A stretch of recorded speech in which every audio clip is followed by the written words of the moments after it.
Salut les ludopotes, j'espère que vous allez bien. Aujourd'hui, petite vidéo freestyle. Ouais, une petite vidéo imprévue comme ça, car j'aimerais vous parler des As d'Or 2021, vous donner mon pronostic, vous expliquer un peu ce que c'est, car il y en a qui connaissent pas, et vous donner un peu mes réactions sur la liste des nominés. Voilà, alors préparez votre petit chocolat chaud avec votre crème chantilly. Je lance l'intro, puis on y va.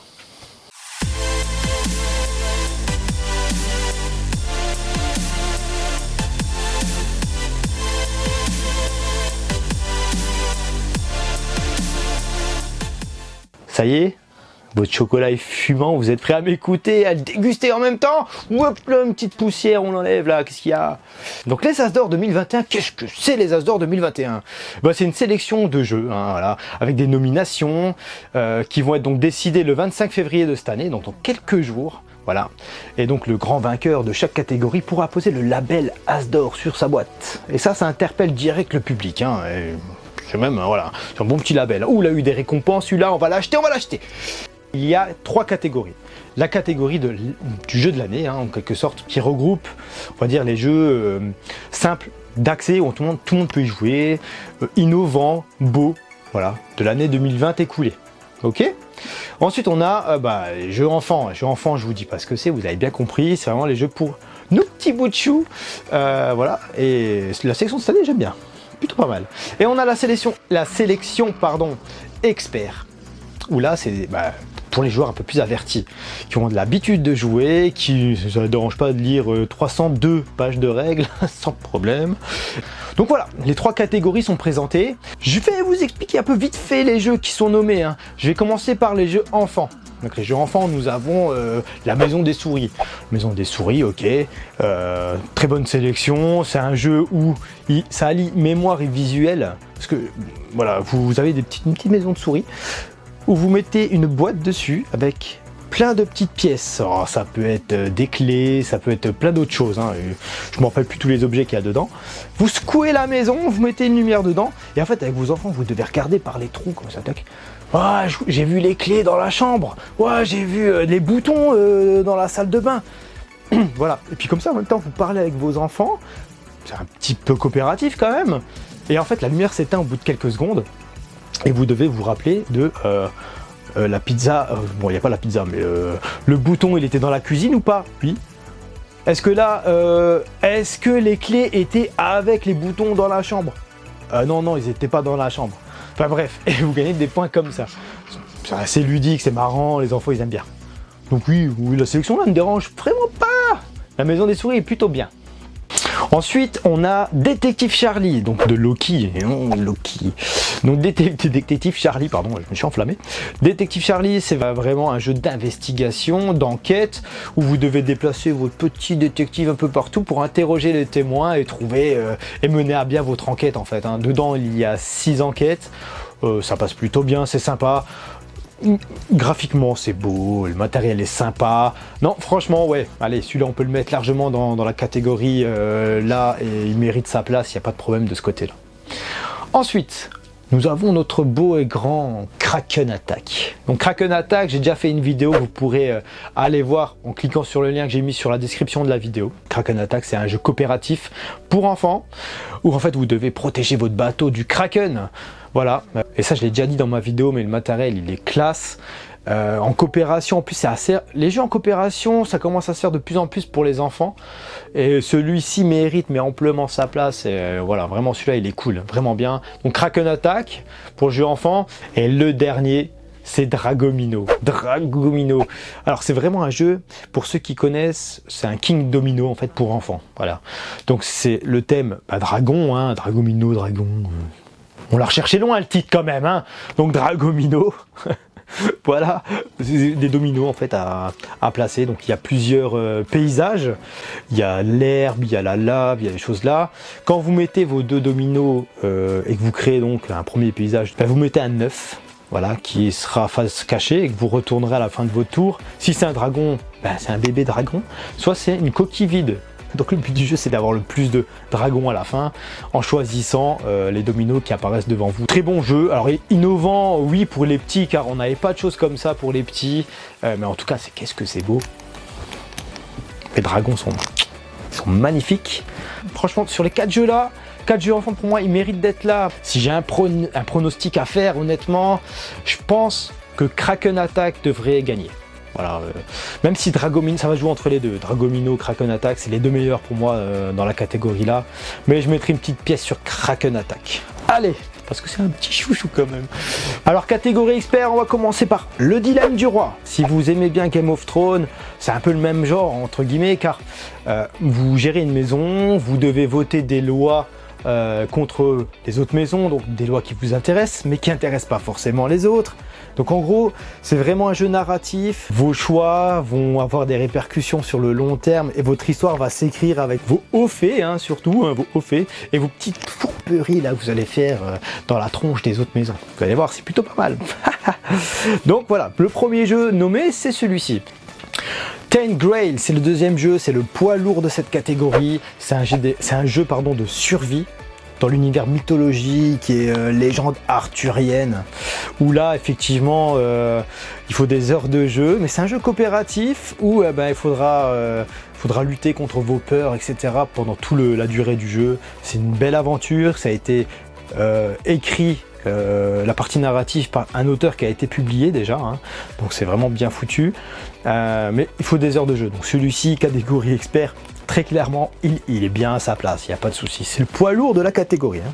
Ensuite, catégorie expert, nous avons The Crew. Alors, The Crew, édité par Yellow, c'est un jeu de pli comme la belote, mais coopératif. C'est ça qui fait que le jeu se modernise, c'est vraiment cette idée d'avoir pris le jeu de pli comme la belote et de le faire en coopératif. Voilà, on est dans une galaxie, il y a des missions à faire, plusieurs missions à faire, vous pouvez jouer à 2. Franchement, la meilleure composition, c'est à partir de 3. C'est un très bon jeu de The Crew, hein. Franchement, l'idée est bonne, les missions à faire sont terribles, sont vraiment... Mais il a rien à foutre là. Il a rien à foutre en expert. Et il aurait dû être dans le jeu de l'année, très clairement. Il aurait peut-être même gagné le jeu de l'année, parce que là, en jeu expert, s'il le gagne, pour moi, ça va pas. Il n'est pas dans l'expert pour moi, donc c'est... Voilà. Car le jeu là, j'y ai joué avec plusieurs personnes. Des joueurs qui sont aguerris, des joueurs qui sont novices, des joueurs qui jouent quasi pas au jeu. Ils ont tous capté le jeu, ils ont tous joué, enfin, ils ont adoré, hein. Mais c'est pas un jeu expert, voilà. Mais c'est un super jeu, vraiment. Et le dernier, hein, sa petite catégorie expert, c'est Paléo. Donc Paléo, ce qui est bien, c'est que l'auteur de ce jeu-là, il est archéologue de profession. Donc forcément, archéologue, paléo, tout va bien. C'est un jeu semi-coopératif ou coopératif, ça dépend comment on le voit, peu importe. En gros, vous jouez le rôle de tribus préhistoriques qui devaient survivre par rapport à tout ce qui se trouve à l'extérieur, quoi. Donc, ou danger extérieur, etc. Il n'y a pas d'effet de leader, en fait, si vous voulez. Vous jouez plus à l'intuition, plutôt... qu'on va dire au calcul. Et en fait, c'est des jeux à scénario, mais les scénarios sont plus faciles au plus compliqués, hein, c'est évolutif.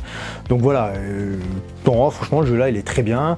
Est-ce qu'il doit être dans la catégorie expert? Ça, c'est encore une question qu'on peut se poser. Mais bon, allez. Hop, laissons-le dans cette catégorie-là. Moi, mon pronostic irait, si j'écoute mon cœur de joueur, ça irait sur Ten Grail. C'est celui qui mérite le plus. Avec le dilemme du roi, on va dire, parce que les deux autres qui sont très très bien, Paléo et The Crew, franchement, ils sont bien les jeux, hein, on va pas dire qu'ils sont pas bien. Moi je les ai bien aimés, tu vois, mais le problème c'est que voilà, pour moi ils sont pas experts, Et on passe à la dernière catégorie, donc la catégorie du jeu de l'année. Les nominés sont... Non, je déconne. Je vais commencer par Macro Micro, hein, parce que c'est un jeu que j'aime bien. C'est un peu un Où est Charlie? Si vous voulez, en fait, vous avez une grosse feuille de papier avec un plan d'une ville immense où vous avez des enquêtes à résoudre avec une petite loupe comme ça.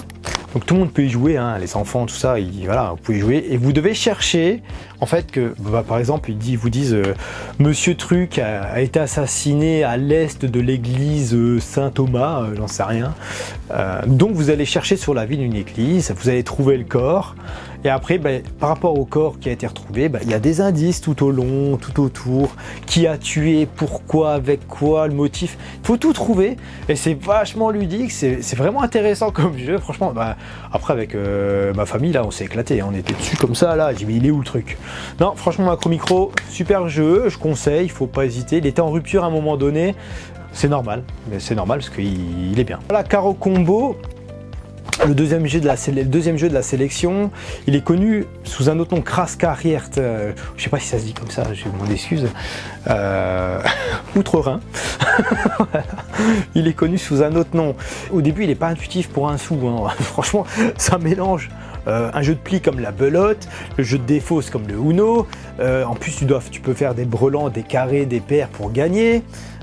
Et tu dois jouer tes cartes dans l'ordre où tu les as reçues. Et il faut savoir un truc, c'est que dans ce jeu, il n'y a pas de gagnant. Mais il y a un perdant. Donc ça, en fait, si tu as envie de pourrir un peu tes potes, c'est pas mal. Au départ, c'est compliqué, mais quand tu as compris tout ce que tu pouvais faire, tu t'amuses. C'est vraiment un jeu familial, hein. Ça c'est vraiment un jeu d'ambiance, tranquillou bilou, où tu joues, pépère, t'es tranquille. Donc oui, il peut pas être dans la catégorie expert. Est-ce qu'il devrait être dans une catégorie aujourd'hui? J'en sais rien. Je l'aurais pas mis moi perso, mais c'est comme ça. Ouais, donc Ghost Adventure, c'est un jeu, il fallait l'imaginer, et ça change beaucoup, hein. Franchement, c'est pas un jeu qu'on a l'habitude de voir, hein, très clairement, mais en gros, c'est un jeu coopératif, où tu dois faire avancer une toupie, en fait, si tu veux, tu vois, donc tu dois faire avancer une toupie, en jouant en coopération avec tes potes, et en fait, si tu veux, c'est des petits carrés de plateau. Tu dois faire avancer ta toupie, il faut de l'adresse, il faut de la maîtrise. Donc ça prend un peu de temps, hein, mais bon, il faut un peu tout ça, hein, mais c'est un jeu qui change. Et en plus, là on peut pas lui reprocher le matériel. Hein.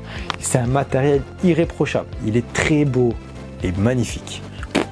Très bon jeu, très changeant des autres. Franchement, non, c'est un bon jeu. Ghost Adventure, très bon jeu avec une toupie, c'est plutôt sympa. Et le dernier pour finir la marche, et on se termine avec ça pour la présentation.